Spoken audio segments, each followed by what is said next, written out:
Bien sûr, la gastronomie, mais il a aussi une passion dévorante pour les champignons.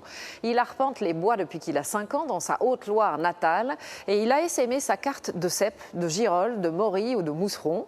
Cette passion, il en a fait un livre passionnant et gourmand. Voici maintenant l'invité des 5 dernières minutes. Et cet invité, c'est Régis Marcon. Bonjour. Bonjour. On est vraiment heureux de vous avoir ici sur ce plateau pour parler champignons, parce qu'on adore ça, nous aussi, les champignons. Je l'ai dit, vous êtes chef 3 étoiles dans votre établissement de Saint-Bonnet-le-Froid. Vous publiez surtout, mais vraiment un très beau livre. Il faut le dire, parce qu'il est magnifique, ce livre. On va en découvrir quelques pages ensemble, mais franchement, c'est une réussite. D'où vous vient cette passion des champignons? Racontez-nous, parce que c'est une vraie passion, hein. Oui, de toute façon, c'est une tradition à Saint-Bonnet-le-Froid, de père en fils, de père en fille. On va aux champignons, puis c'est une région qui est très riche en champignons aussi. Donc vous y allez depuis que vous avez Bien sûr, 5 ans? bien sûr. Et je trouve que c'est ce qui est important aussi pour les jeunes dans ce massif central, c'est qu'on appréhende la nature, on la respecte grâce à la connaissance des champignons aussi. Alors racontez-nous, parce que c'est chercher des champignons, ou plutôt trouver des champignons, c'est toujours un plaisir, mais les chercher, c'est formidable. C'est la quête, la chasse au trésor qui est formidable aussi. Oui, l'emblème, c'est quand même le cèpe. Bon, bien sûr qu'il y a une multitude de champignons. J'en cuisine pratiquement un peu plus d'une quarantaine de sortes différentes, mais le cèpe reste la référence. Parce que je crois qu'il y a un geste quand on le ramasse, quand on le cherche aussi. C'est une chasse, en fait. Oui. Ouais, une chasse au trésor. Alors racontez-nous, vous en mettez quasiment dans tous vos plats. Vous écoulez combien de kilos de champignons par jour dans votre 3 étoiles? 20 kilos? En ce moment, c'est la grande époque, l'automne et vraiment la saison des champignons. On en cuisine un peu plus de 30 kilos quand même par jour. Par jour? Oui, c'est devenu la spécialité du restaurant. Et vous avez même inventé, alors ça m'a surprise, un dessert avec des pralinés de cèpe parsemés dessus, dessert au chocolat avec du praliné de cèpe. Comment vous est venue cette idée? Ça, c'est une référence à ma mère. Ma mère qui n'aimait pas du tout jeter. C'est une cuisinière qui utilisait beaucoup les restes. Et pendant longtemps, j'ai fait un beurre de cèpe avec des cèpes secs. Et je jetais ces cèpes qui étaient grillés. Il n'y avait pas une belle apparence. Tout à fait. J'ai cherché un petit peu la référence par rapport aux amandes, aux noisettes avec lesquelles on fait le praliné. Et c'est devenu le praliné au cèpe.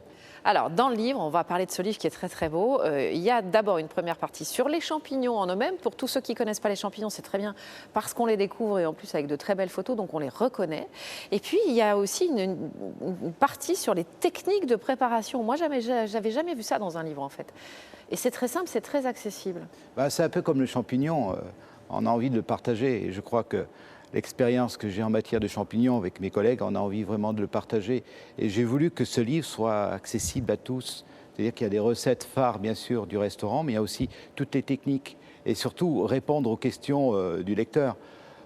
Comment on cuisine les champignons? Faut-il les laver?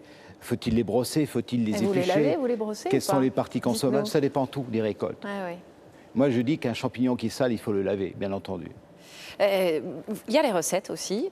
Vous dites, ça je sais que c'est un de vos credos, qu'il faut rester simple en fait et qu'il faut rester modeste parce que l'objet, le champignon, c'est vraiment un trésor et qu'il faut préserver ce trésor.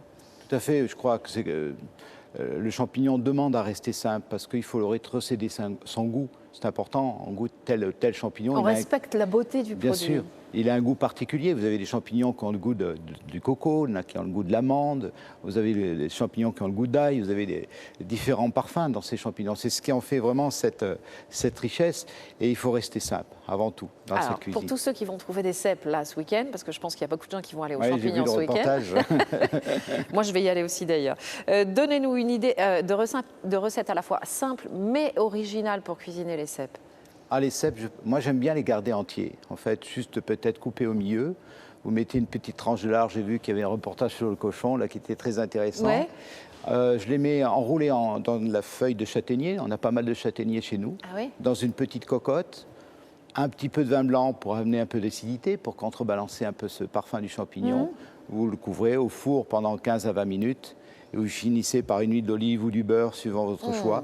C'est très simple et vous avez vraiment le goût du cèpe. Oh, alors là, vraiment, on en salive d'avance. Quel conseil pour ceux qui vont partir en forêt? Restez prudent, j'imagine, d'abord, première chose, hein, parce qu'il faut manger que les champignons qu'on connaît. Et vous dites aussi, surtout, observer la nature, la forêt, la météo et la respecter. Tout à fait. Je crois que c'est ça l'intérêt aussi d'aller aux champignons, c'est de découvrir cette nature, l'appréhender, parce qu'on s'interroge, parce que la plupart des champignons vivent avec l'arbre. On s'interroge aussi sur le climat. Et je crois qu'on a tout intérêt à respecter cette nature. Vous voyez, par exemple, il y a des champignons qui ne sont pas consommables. Évitez d'y donner des coups de pied dedans, quoi. Oui. Et puis surtout, soyez modestes dans les ramassages, parce que, 3 ou 4 kilos, déjà, c'est pas mal. Oui, c'est pas la peine, vous dites, d'en ramasser 15 kilos. En même temps, c'est difficile de résister quand vous avez des cèpes devant vous et de les laisser en forêt. C'est vrai. Alors, il faut partager. Merci à vous, Régis Marcon, chef 3 étoiles à Saint-Bonnet-le-Froid, avec son frère Jacques, auteur du très beau... Fils Jacques. Votre fils Jacques, j'y arrive, ça fait 2 fois que je me trompe. Je me suis trompée tout à l'heure en loge aussi. Et vous êtes auteur du très beau livre intitulé Champignons, publié aux éditions de La Martinière. Merci encore.